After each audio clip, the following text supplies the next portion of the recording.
Good afternoon, good evening, good morning, whatever the case may be. Welcome to This Week in Random.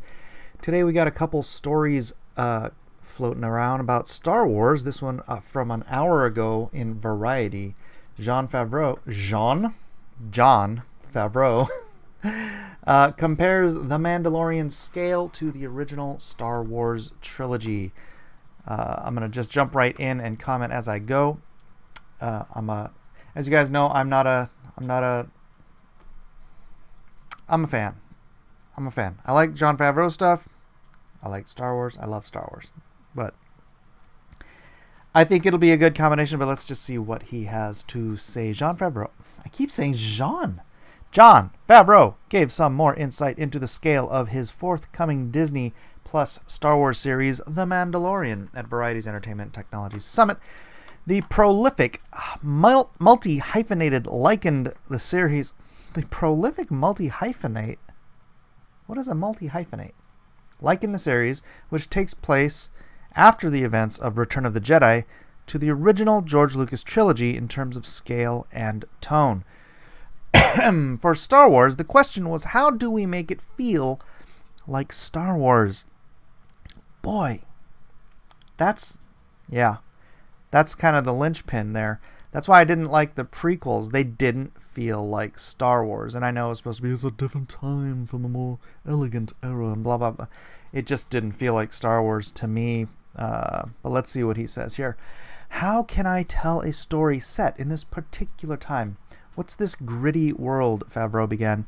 The original Star Wars movies were a bit more intimate, character-driven. Oh, absolutely. That's what I loved about Star Wars. Is that 30 seconds into meeting any of the characters, whether it's Leia, Han, Luke, Obi-Wan, 30 seconds, C-3PO, 30 seconds into meeting any character, you know exactly who that character is and what cog they are in the machine of the story. It is so character-driven, and I really feel like that's something that's been missing from almost every Star Wars movie since the original three. In many ways, this follows the structure of a television show in that we don't have an endless budget, and it's served by the scale of the original films, which isn't the big, huge blockbuster movies you see on the big screen all the time. We are using technology that makes best use of that scale, and part of what we're exploring is using game engine real-time rendering. That's awesome. That's fantastic. I was wondering when game engine technology would get so undiscernible from like this fully rendered out 3D technology that takes forever to extrapolate, forever to render, because it's gotten really good. But anyways, to the point. Star Wars. I mean the original Star Wars. I hate to call it A New Hope because it was always Star Wars to me. It had this intimate feeling because, they didn't have this ridiculous, crazy budget. And I think when you have all the budget in the world, I don't know, I feel like it's smarter and better storytelling to have borders around your sandbox, right? It forces you into a creative mode where you take what you have and rather than hey, you know what we need? You know what we could do? We could do 1,000 spaceships coming crashing in all, rather than that, you're like, we have a limited budget.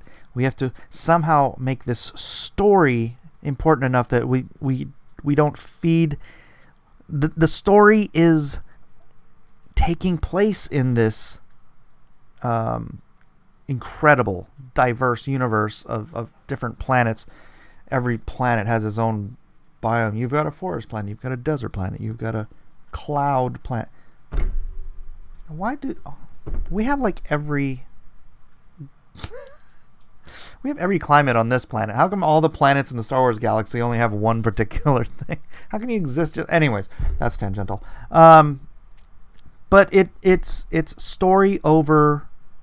You know what the simplest way to say this? No, it wouldn't be show it, don't tell it. Show it, don't tell it. No, that's not even what I'm trying to say. Say it, don't spray it. No, it's the story should come first, not the extravaganza. Right? Not the extravaganza. Don't show the budget. Right? Show the characters. And I think that's what was so great about Star Wars and Empire and Jedi. And that's what's been missing in most of the other Star Wars stuff.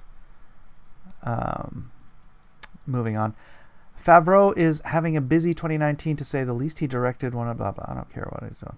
The director said he views each of his projects as a different puzzle with a different set of parameters which require a different set of technologies to solve. Favreau revealed he recently founded Gollum Creations to have a platform to wield those different technologies and bring them all under one roof.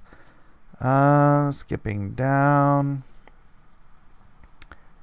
I've been talking to everybody about it. I'm cautiously optimistic, he said. I think it's a long way away, and I think the collaboration has been really strong up to this point, so I'm hopeful that there's a way for us to all play together moving forward.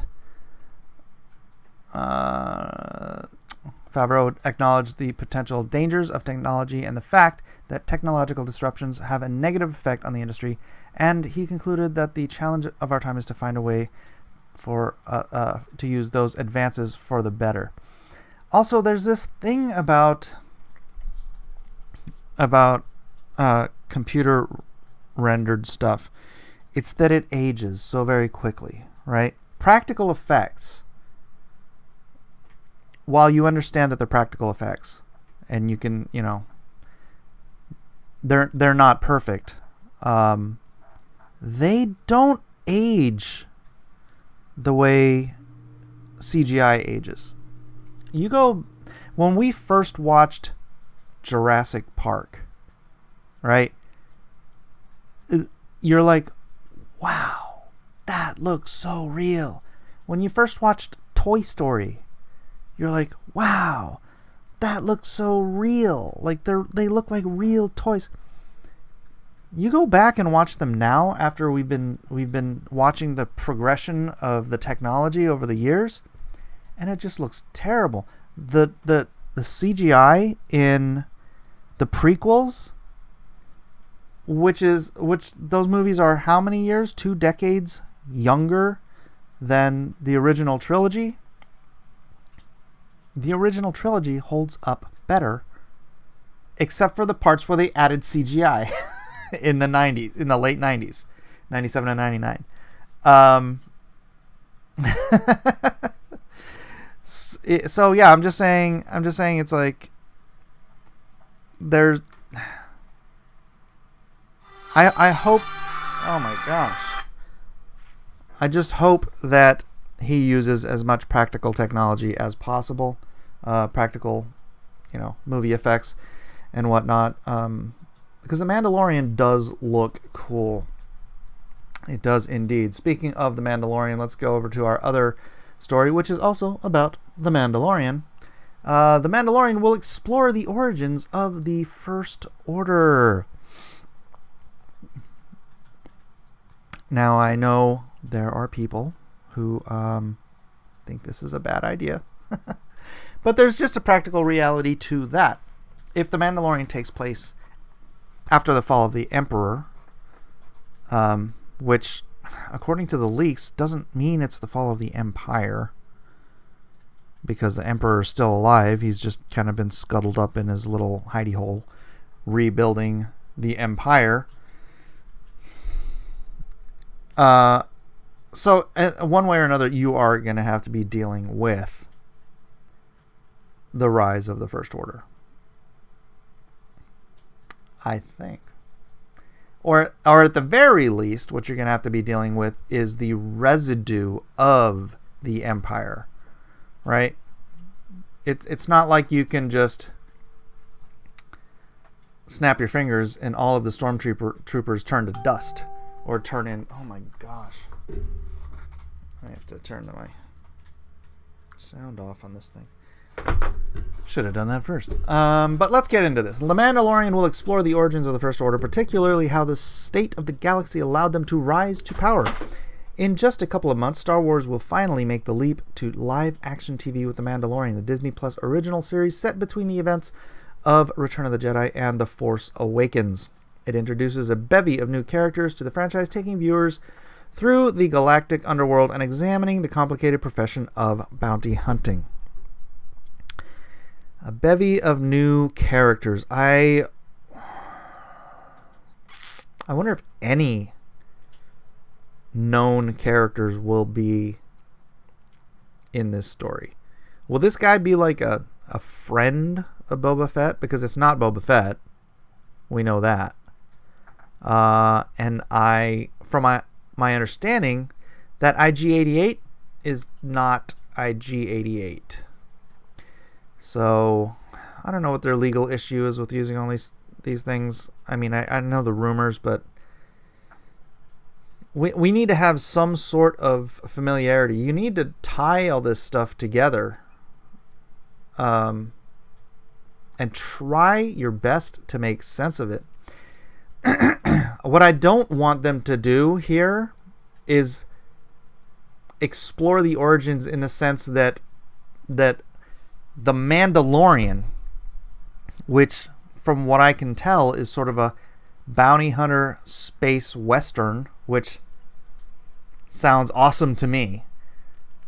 What I don't want it to try to do is explain something that should be explained in The Rise of Skywalker, right?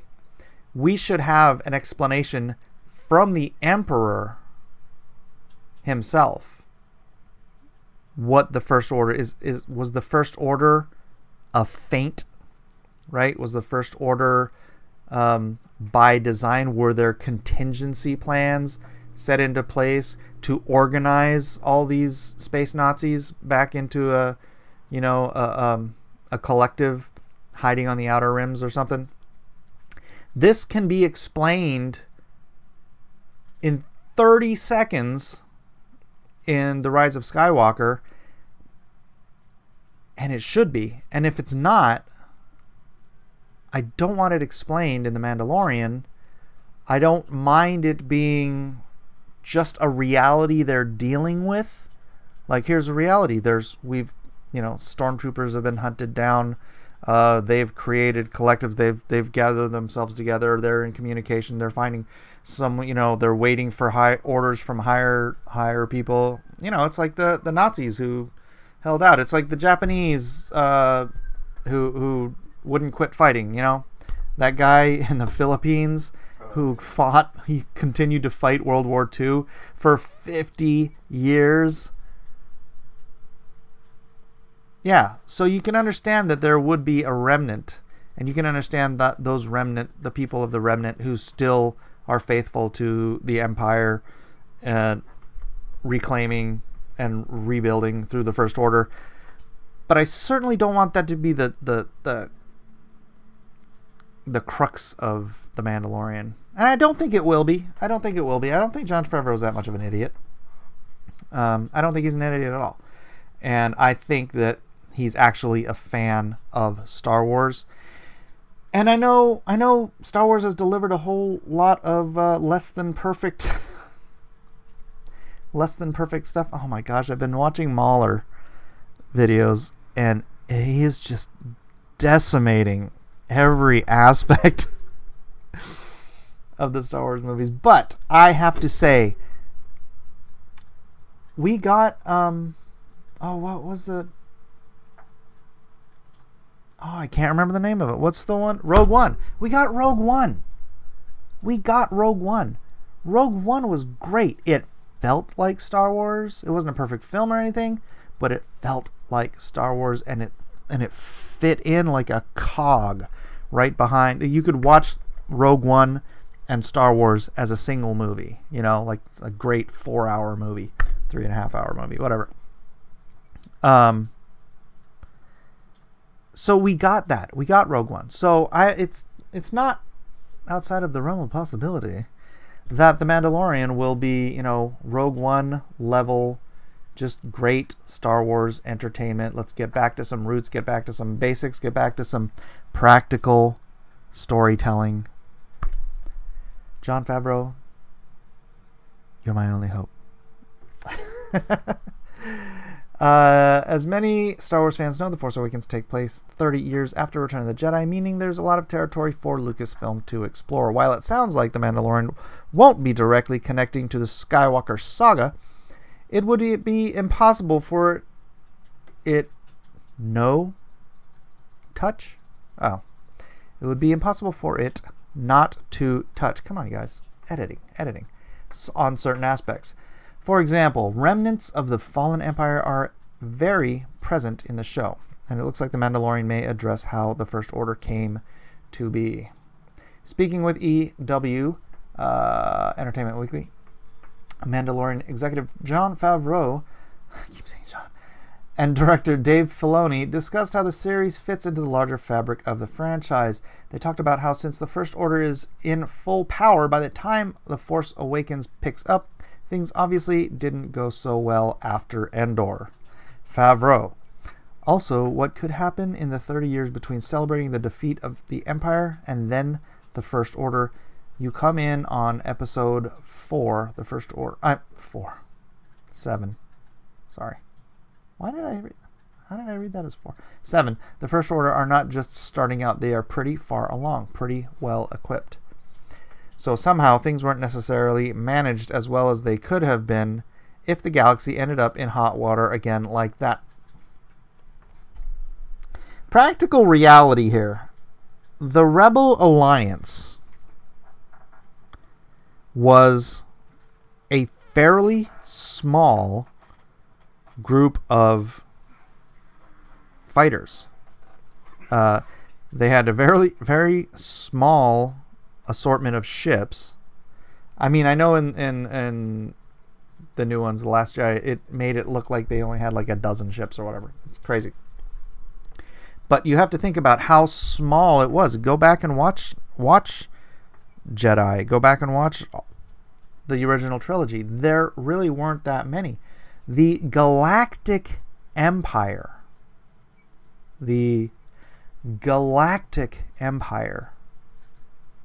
spanned the galaxy. They didn't just have outposts, they had troops all over the galaxy in the millions. Right? This was how just killing, okay, if they did kill the Emperor, which obviously they didn't now, if they'd killed the Emperor, you know what? Killing Hitler didn't get rid of all the Nazis. Although Hitler wasn't killed. Hitler wasn't killed. What the other way? The other way. They killed the Nazis first. Yeah. They had to kill all the Nazis to get to Hitler. You can cut off the head of the snake, but it's the Empire. It wouldn't have been just, the Emperor is dead, therefore all of these soldiers who are loyal to the Empire itself would have just dropped their weapons and stopped being soldiers and all that stuff. So I don't know. I don't think maybe they really dealt with that practical reality. I think it was all kind of swept under the rug at the end of Jedi, where it's like, oh yay, the Emperor is dead, and therefore, no generals are going to stand up and start. See, now we didn't deal with that in the in the books, right? We had was it Admiral Thrawn? We had the Empire continued. The Empire continued in the novels, the expanded universe, but here we're switching over to some First Order thing, which I know. Based on these comments, it wouldn't appear as if The Mandalorian is going to provide explicit answers two questions like Supreme Leader Snoke's backstory. Again, 30 seconds of dialogue from the Emperor could explain Snoke, and I really, really hope they get to that. Instead, it'll provide a more generalized overview of the state of the galaxy post Return of the Jedi and how that might have allowed the First Order. I really want Snoke to be Mace Windu. Judging from marketing materials, The Mandalorian explores a lawless corner of Star Wars universe, one where everyone is fending for themselves as the New Republic attempts to establish a new government. It'll be interesting to see how the Imperial characters like Giancarlo Esposito's Moff Gideon factor in. Star Wars canon has detailed Emperor Palpatine's contingency plan. Oh, and the idea some Imperials... I didn't see that. I'm going to click on that. Whoops. Ooh. This video just got longer. Imperials wanted to rebuild, so perhaps there will be some subtle hints as to the First Order. It's worth mentioning in the Star Wars timeline, The Mandalorian takes place roughly 25 years before The Force Awakens, so there shouldn't be anything too overt. Showing how the Empire's downfall reverberated through the unseen parts of the galaxy has the potential to be quite interesting. The rebels had every right to the party, but surely not everyone felt the same way. Yeah, it's true. You know, I mean, people hated Rome, but they brought them plumbing and roads and organization and all that kind of fun stuff. But anyways, sorry, we're going to pop over to this now. Star Wars Palpatine's plan for after his death revealed. This was on June 29th. I missed this completely. Star Wars tie-ins have been gradually revealing Emperor Palpatine's plans for after his death in Star Wars Return of the Jedi. The Emperor is the greatest villain in the Star Wars saga, a Machiavellian schemer who manipulated the entire galaxy with ruthless ease. Master of the dark side of the Force, he conceals his presence from the Jedi Order and orchestrated their demise. The Rebel Alliance believed that the Emperor's threat finally came to an end. Over the Force moon of Endor, betrayed by his own apprentice, Palpatine was thrown down a reactor shaft of the second Death Star, which was subsequently destroyed. But the Emperor had even prepared for that eventuality, and he set events in motion to exact a terrible revenge upon the galaxy. In Alexander Freed's novel, Alphabet Squadron, it was a torture droid of all things who shone a light upon Palpatine's motives. The Emperor who ordered Operation Cinder, the droid reflected, who built 2 Death Stars, who oversaw countless genocides and massacres, and created an empire where torture droids were in common use, was not a man of secret brilliance and foresight. He was a cruel man. Whatever else he intended, that is the root of it all. The torture droid had a good read on Palpatine's character, but seriously underestimated his foresight. As the first trailer of Star Wars Rise of Skywalker suggested, the Emperor's plan was far more complex than anyone realized. We already know Palpatine had plans to return from the grave and threaten the galaxy once again, so he'd set the wheels in motion to create a new power base should he be overthrown. Little by little, the official Star Wars tie-ins are revealing just how that plan worked. It seemed that Palpatine first began planning all this back before the Empire was even founded. According to Chuck Wendig's novel Aftermath, Empire's End, within just a few years of becoming Chancellor of the Old Republic, Palpatine had begun establishing secret bases across the galaxy. These were centers of the dark side, so-called observatories, that were dedicated to specific purposes, and some served as treasure houses for the Emperor's vast collection of Sith artifacts. It's likely that the Mustafar base Anakin Skywalker stumbled on during the Clone Wars was one of the early observatories, used by the Emperor to break young Force sensitives and create an army of dark side warriors. Palpatine staffed the observatories with loyal droids, their identities restrained and subsumed to his own will. Soon, Darth Sidious developed a special type of droid known as the Sentinels, faceless androids clad in the same kind of blood red he would later use for Emperor's guards. These Sentinels remained at the observatories, waiting until the moment they received news of the Emperor's death. When they heard of Endor, the Sentinels were activated and traveled across the galaxy seeking out Palpatine's most loyal Imperial servants. They confirmed the identities of these Imperial operatives, using a blood sample, and then their visors projected a recorded message from the Emperor himself. Meanwhile, according to the tie-in comic Shattered Empire, some specific facilities began to mass-produce Sentinel droids. One of Palpatine's most trusted operatives, Commandant Huron, had been placed in charge of one such factory on the planet Vettine. That particular base was raided and destroyed by Luke Skywalker, who sought the contents of an Imperial lab on Vettine. The Sentinel droids... how long is this? The Sentinel droids instructed loyal Imperial agents to activate Operation Cinder. I'm just going to read this so that this video isn't too long. This was the ultimate scorched earth policy, and it saw the Empire extract brutal and vindictive rage upon the entire galaxy for the Emperor's death. Imperial Star Destroyers launched merciless attacks on countless worlds. Some triggered apocalyptic natural disasters. They triggered extinction-level events across the galaxy and destroyed vital infrastructure. This stuff was written recently. This is supposed to be canon, and it looks like it's being completely ignored for the Rise of Skywalker. You know what?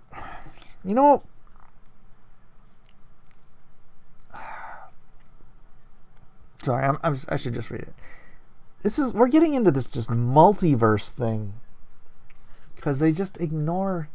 It's like there's no such thing as canon.